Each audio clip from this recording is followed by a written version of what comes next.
ମିଠୁର ନିଆରା ସ୍ୱର। ଏକ ସୁନ୍ଦର ବଗିଚାରେ ମିଠୁ ନାମକ ଏକ ଶୁଆ ରହୁଥିଲା।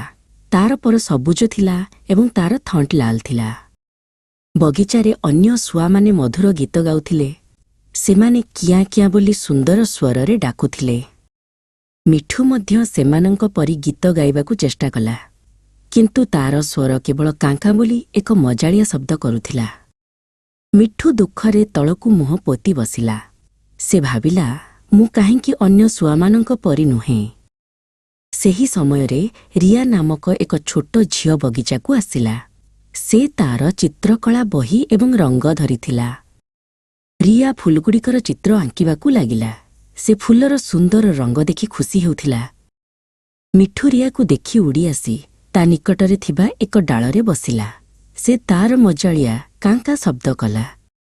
ରିୟା ହସି ହସି କହିଲା, ଆରେ ତୁମ ସ୍ୱର କେତେ ମଜାଳିଆ, ମୋତେ ଏହା ବହୁତ ଭଲ ଲାଗିଲା।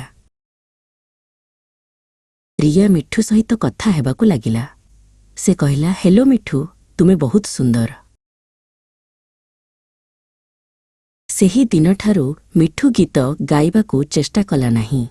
ସେ ରିୟା ପରି କଥା କହିବାକୁ ଶିଖିଲା ଏବଂ ତାର ମଜାଳିଆ ସ୍ୱରରେ ସମସ୍ତଙ୍କୁ ଖୁସି କଲା। ସେ ଜାଣିଲା ଯେ ତାର ନିଜର ସ୍ୱର ହିଁ ସବୁଠାରୁ ସୁନ୍ଦର।